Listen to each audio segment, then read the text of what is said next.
Hey everyone, and welcome back to the Clarity English Podcast. This is your space to practice real, natural English. I'm Emma. And I'm Mike. We are so glad you're joining us today. If this is your first time here, consider hitting that subscribe button so you never miss a lesson. Great idea, Mike. So tell me, what did you have for lunch today? Oh, I had a really good bowl of ramen about an hour ago.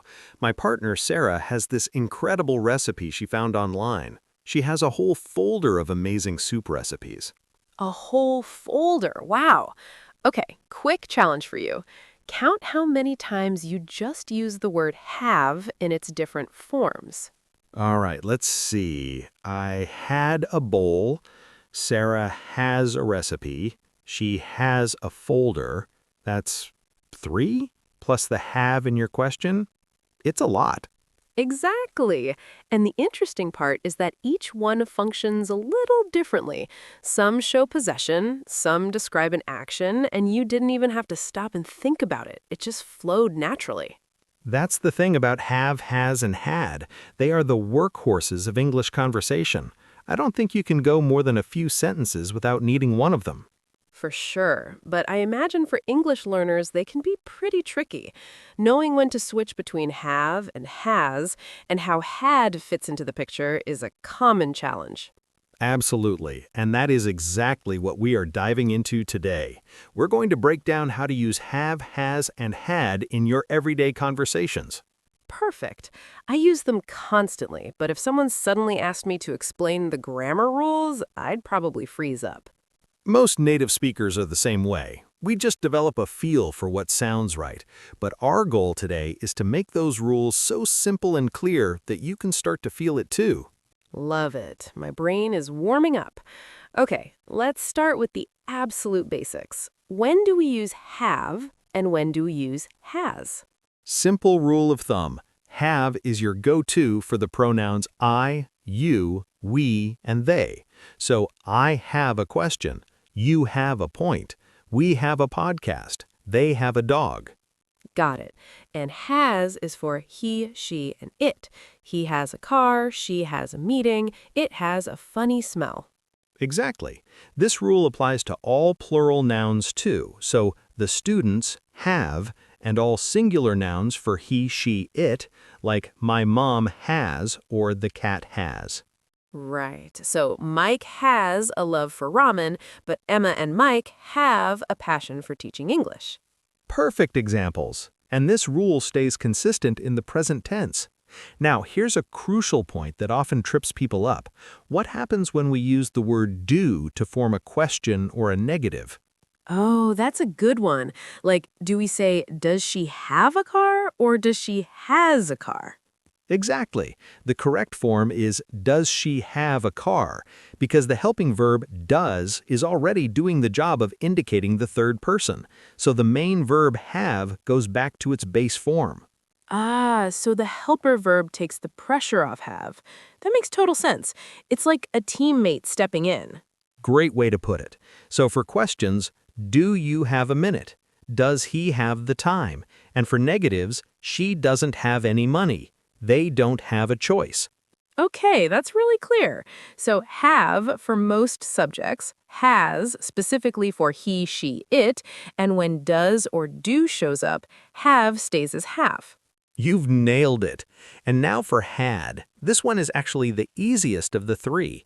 Had is the simple past form for every single subject, no exceptions. Every single subject. So I had, she had, they had, we had? Every single one. I had a busy morning. She had a headache yesterday. They had a great time at the party. The dog had a bath. Had for everything in the past. Nice and simple. That is a relief. My brain just relaxed a little. One form for everyone. I love rules like that. It does get a bit more interesting, though, because the word have isn't just one thing. It's like a multi-tool. It has different jobs in English. A multi-tool. I like that. So what are its main jobs? Let's say it has 3 main roles. Job number 1, the main verb for possession. This is the basic meaning. I have a blue bike. She has 2 brothers. They have a beautiful garden. Right. That's the one everyone learns first. Owning or possessing something. Do you have a pen I could borrow? He has a lot of patience. We have plenty of time. Easy enough. Job number 2 is where it gets really fun. It's the main verb for experiences and actions. This is when we use have to talk about doing something, not owning something. Ah, like have lunch. I'm not possessing the lunch, I'm eating it. Exactly. Or have a shower, have a think, have fun, have a dream. In these cases, have means to experience or perform an action. It's all about the activity itself. Wow, so have breakfast is the action of eating, have a look means to look at something, have a chat means to talk. You've got it. And this is incredibly common. We say, have a try, have a rest, have a go, have an argument. These are all actions you do. So if I say, I had a great time last night, I'm saying I experienced a great time, not that I owned it and put it in my pocket. Precisely. Context makes the meaning crystal clear. So, I had a baby is definitely a life-changing experience, not a new possession you bought at a store. Right. And they had a fight doesn't mean they own a fight, it means they got into an argument. So have can mean to possess or to experience. Both are correct and super common. Exactly. And your brain will easily learn to tell the difference just from the words around it. Now for job number 3, the helping verb. This is a huge role for have. Okay, this is where we get into the perfect tenses, right? Like, I have been, or she has finished. Yes, when have works as a helper, it teams up with a past participle to create the perfect tenses. Don't let the name scare you. Let's look at the present perfect first. It's have or has plus a past participle. For example, I have lived in this city for 5 years. Perfect. That sentence connects the past to the present. You started living there 5 years ago and you still live there now. Or, Mike has taught English for over a decade. He started in the past and he's still teaching now. The action continues to the present. Right. And we also use the present perfect for life experiences. I have been to Italy. That means at some point in my life, I had that experience. It's part of my story up to now. So, when you ask, have you ever tried sushi? You're asking about their entire life experience. Exactly. And you'd answer, yes, I have, or no, I haven't. Now let's look at the past perfect. This is had plus a past participle. This one can be a bit trickier. When do we use it? We use the past perfect to talk about something that happened before another event in the past. It helps us clarify the order of two past actions. Can you give me an example? Sure, when I arrived at the cinema, the movie had already started. Two things happened in the past, my arrival and the movie starting. Which one happened first? The movie started first. So had started shows that was the earlier action. My arrival is the later one. Bingo! Think of it this way. The regular past tense tells the main story. The past perfect is the backstory, the thing that happened even earlier. It's like a flashback in a movie. Oh, that's a perfect way to think about it. Had is the flashback tense. So I was tired because I hadn't slept well. The tiredness is the main story. The lack of sleep is the flashback. Beautiful example. You've got it. Now, beyond these main jobs, there are some incredibly useful expressions with have that you'll hear every day. Okay, I'm ready. Hit me with them. First up, have to. This expresses obligation or necessity. I have to go to work now. She has to finish that report. You have to try this cake. So it's similar to must. I have to wake up early tomorrow. We have to talk. We have to talk. That phrase can send a chill down anyone's spine. But yes, have to just means it's necessary. And the negative, don't have to, is very different from must not. Oh, that's a really important distinction. I don't have to work on Saturday means it's not necessary. I have a choice. I can sleep in if I want. Exactly. It's not required. But I must not be late means it's forbidden. It's not allowed. One is about freedom of choice. The other is about restriction. A huge difference in meaning. That's a great point. I bet a lot of learners mix those up. They do, but once you see it clearly, it's very straightforward. Next up, have got. You hear this all the time in casual conversation. Yeah, like, I've got a headache, or she's got a new job. Right. Have got means exactly the same as have for possession and obligation. It's just a common alternative, especially in British English and in casual spoken English everywhere. I've got a car means the same as I have a car. So there's no difference in meaning? Is one more correct? Both are perfectly correct and natural. Have got is just more common in everyday speech, and I've got to go means the same as I have to go. Same urgency. You can use whichever feels more comfortable. Good to know. And what about had better? I hear that sometimes. Had better is a fantastic and very useful expression. It's used for strong advice, often with a warning or a consequence. You'd better hurry or you'll miss the bus. So it's stronger than you should. You should study is advice, but you'd better study sounds like a warning. Like if you don't, you might fail.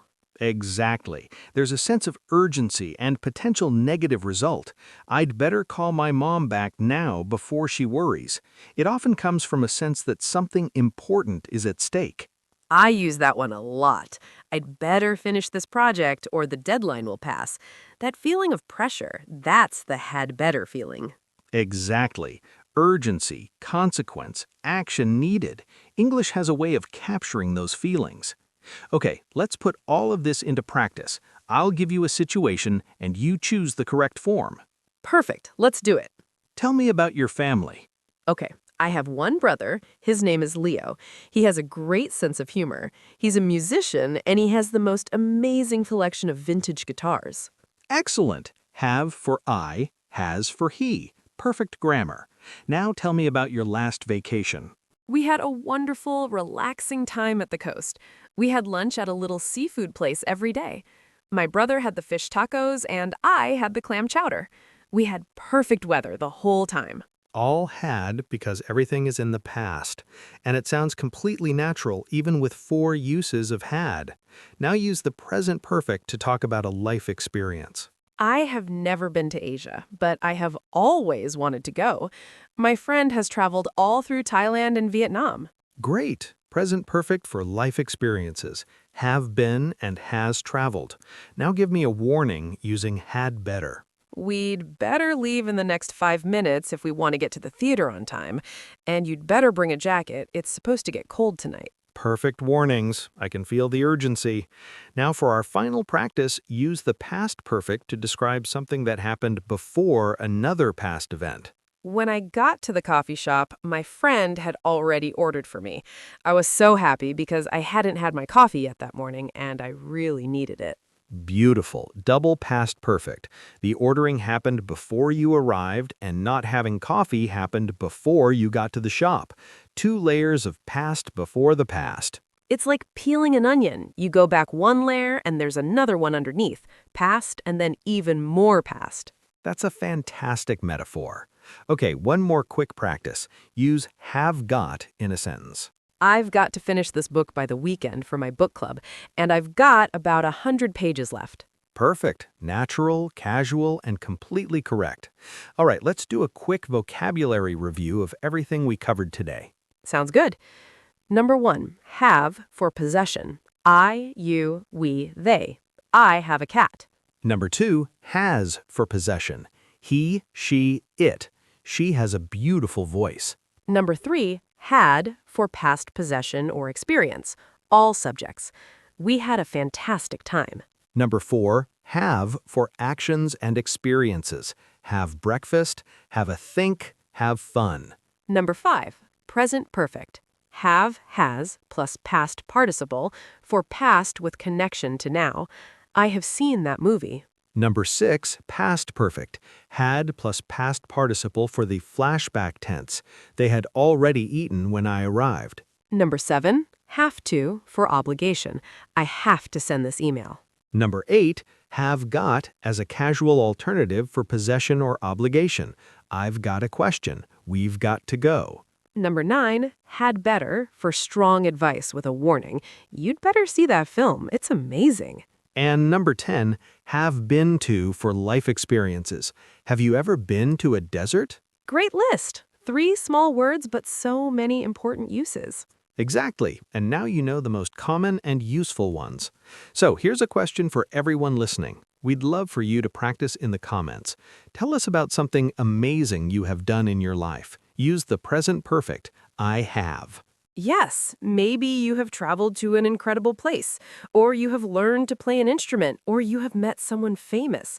We can't wait to read your stories. If you found this episode helpful, please give it a like, subscribe to the Clarity English podcast, and share it with a friend who's also on their English learning journey. Thanks so much for listening. We'll be back tomorrow with another clear and friendly conversation to help you practice. Take care, everyone. Bye for now. Bye.